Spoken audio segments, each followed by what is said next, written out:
माँ यति चेतन, मैं आपसे मेरा एक अलग किस्म का सवाल, ये चीज मुझे बड़ी शर्मनाक और अटपटी लगती है कि ये कहा जाए, जो बात देवनाथ जी ने भी कही, मैं उसको और साफ कर दूं कि भाई इन इलाकों से प्रदर्शन, ये शोभा यात्रा नहीं गुजरेगी, या राम बारात नहीं गुजरेगी, या शिव पार्वती विवाह, हर जगह जगह अलग अलग शोभा यात्राएं जैसे कार्यक्रम रहते हैं, भारत है, नहीं गुजरेंगे। क्यों? बोले ये बड़ा नाजुक है। क्या शासन ये चाहता है कि अलग पॉकेट बना दे? तब ये मांग कल ये भी हो सकती है कि मुहर्रम का ताजिया केवल उन्हीं इलाकों से गुजरे जो मुस्लिम बहुल है, तब तो बड़ा मुश्किल हो जाएगा। नहीं, तब तो इस देश के लिए मुश्किल स्थिति हो जाएगी। यतिमा, अमिताभ जी देखिए, दुखद ये है कि पॉलिटिकल विल की कमी है, और पॉलिटिकल विल एक बहुत सरल, बहुत लंबे समय से राजनीतिक दलों ने या जो शासन में रहे लोग, उन्होंने ये मान लिया कि कोई सेंसिटिव एरिया है तो उसको बार कर दिया जाए। सेंसिटिव एरिया कुछ नहीं होता है, आप लॉ एंड ऑर्डर, आपका काम है लॉ एंड ऑर्डर मेंटेन करना, और भारत में किसी भी जगह पर शोभा यात्रा निकलनी चाहिए, क्योंकि भारत जो है वो मर्यादा पुरुषोत्तम राम का देश है। भारत जो है वो योगेश्वर श्री कृष्ण का देश है, लेकिन ये लगातार होता चला आया, और अब हम लोग खुद इसके आदी हो गए कि ठीक है, शोभा यात्रा निकली, पत्थरबाजी हुई, हिंसा हुई, इसे बहुत लाइटली ले लिया जाता है। लेकिन जब तक रिवोल्ट नहीं होगा, जब तक हम लोग खड़े नहीं होंगे, बात नहीं करेंगे और जवाब नहीं देंगे, और अपने सत्ताओं से ये पूछेंगे नहीं कि भाई क्यों नहीं निकलेगी और क्यों नहीं ऐसा हम लोग कर सकते हैं, तब तक इस अब बात बनने वाली नहीं है। रही बात मुहर्रम की, तो जहां भारत बहुसंख्यक देश है हिंदुओं का, जहां हिंदुओं की संख्या बहुसंख्यक है, वहां कौन सा ऐसा पॉकेट है जहां से मुहर्रम नहीं निकलता, जहां ईद पर मुसलमान अपनी ईद नहीं मनाते, जहां कम आबादी में भी मुसलमान हैं, वहां खुलेआम ईद मनाई जाती है, मुहर्रम के ताजिए निकलते हैं, लेकिन हिंसा नहीं होती। हिंसा इसलिए नहीं होती क्योंकि सौहार्द पसंद सनातनी कभी हिंसा को प्रमोट नहीं करता। लेकिन हर बार रामनवमी की यात्रा निकले, शोभा यात्राएं निकले और पत्थरबाजी हो, हिंसा हो, और उसके बाद सिर्फ राजनीतिक इशू बनकर ये रह जाए, ये भारत के लिए दुखद है, और ये आने वाले समय के लिए भयंकर है। ये स्थितियां विस्फोटक होती चली जाएंगी, क्योंकि सहिष्णुता की एक सीमा है, और वो सीमा धीरे धीरे। मैं फजील अहमद साहब बात करूं। फजील अहमद साहब, पिछले साल भी रामनवमी के अवसर पर देश के कई राज्यों में कई स्थानों पर हिंसा हुई थी, पत्थरबाजी हुई थी। ये किस ढंग का ट्रेंड सेट करने की कोशिश हो रही है कि बहुत कंटेंट व्यू उस आधार पर बहुत संकुचित सी यात्रा, एक यात्रा का मतलब टोकनिज्म हो जाए, बस है पुलिस के साथ निकाल लो, ना दाएं देखो ना बाएं देखो, और होगा तो फिर पत्थरबाजी होगी और हिंसा होगी, कर्फ्यू लगेगा, गोली चलेगी। फजील अहमद साहब, मेरी आवाज आ रही है? जी जी आ रही है भैया। देखिए, सबने कहा कि राजनीतिक मुद्दा है और वोट के लिए किया जा रहा है। चेतनानंद जी ने भी कहा, आप भी कह रहे हैं, और भी जो वक्ताओं ने कहा कि वोट के लिए किया जा रहा है। ये सही बात है। बजरंग दल बीजेपी का अलायंस पार्टी है, और पूरे देश में जहां भी दंगा हुआ है, बजरंग, सुन लीजिए, बजरंग दल का खुलेआम हाथ आया है, आप सुनिए। और बजरंग दल गुंडों की जमात है, और बजरंग दल पर न तो ममता बनर्जी एक्शन ले पा रही है, और न नीतीश कुमार ले पा रहे, और न कांग्रेस ले पा रही है। और आप देखिए, जहांगीरपुरी में पुलिस ने परमिशन नहीं दिया, फिर भी जबरदस्ती निकाला गया। क्या जरूरत है भाई? आपको कोई सेंसिटिव अगर पिछले साल एक बात घटना हुई तो मस्जिद के सामने से ही जाना क्या जरूरी है आपको? और तो मस्जिद के सामने से जाना कहीं बाहर है क्या? क्यों नहीं जाना भाई? मस्जिद को छुपा के रखें क्या? क्यों नहीं जाना चाहिए? सबको सब जगह जाना चाहिए। क्या खरीद लिए क्या? पाला नहीं खींचो, कानूनी सड़क है, सरकारी सड़क पर निकल रही थी ना यात्रा। जी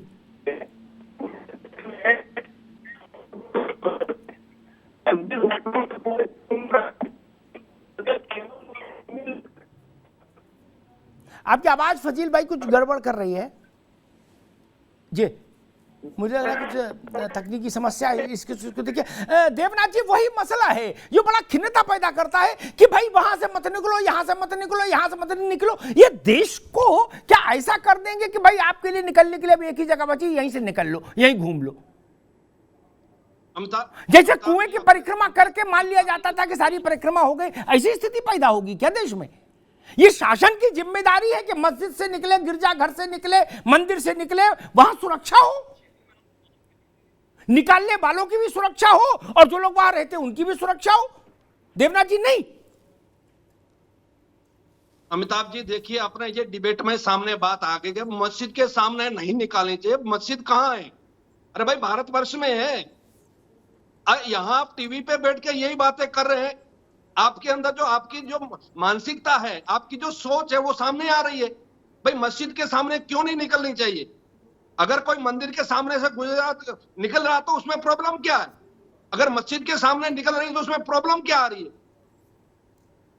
ये देखिए, ये मानसिकता आप तो कानून को तोड़ रहे हैं, आप तो वायलेशन कर रहे हैं ना, आप तो कानून को तोड़ रहे हैं।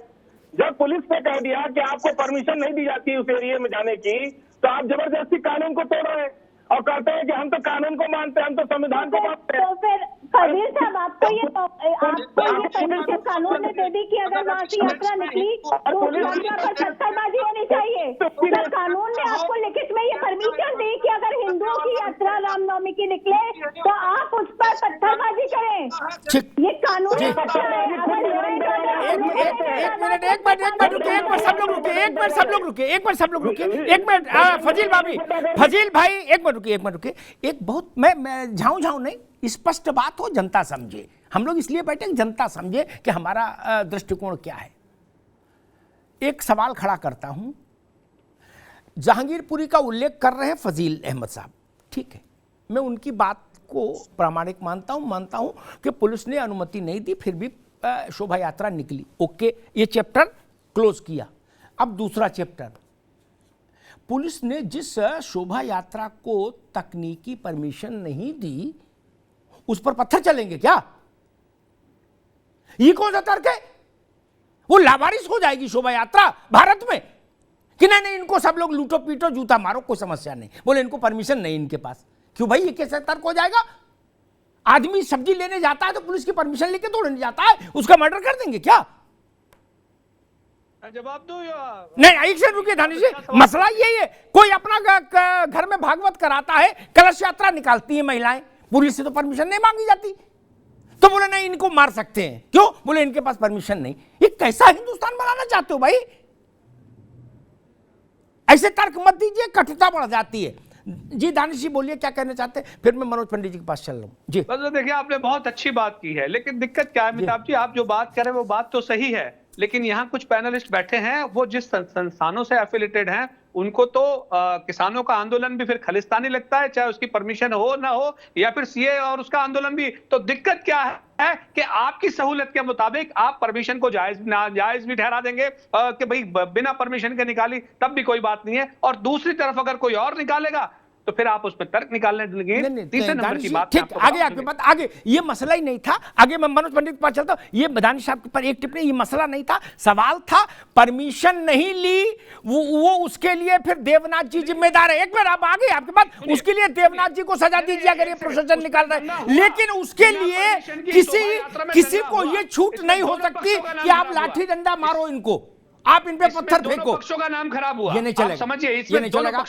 ये भारत भारत में नहीं चल सकता। मैं तो कहता हूं किसी देश में नहीं चलना चाहिए, भारत में तो कतई नहीं। मनोज पंडित जी, ये बड़ी विचित्र स्थिति है इस देश में।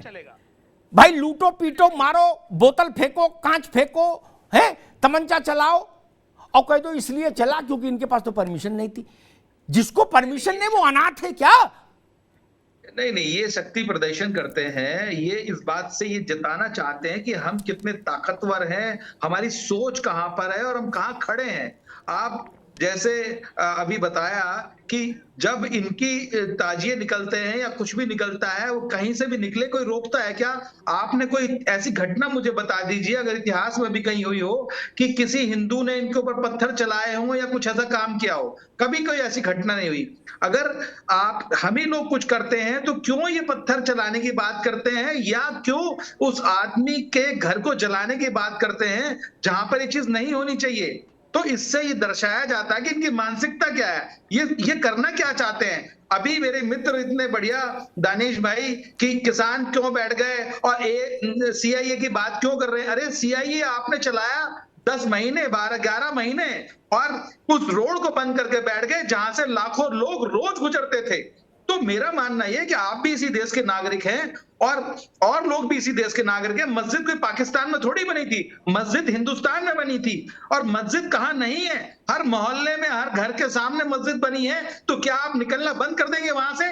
आप निकलेंगे नहीं वहां से, आप रोक देंगे लोगों को।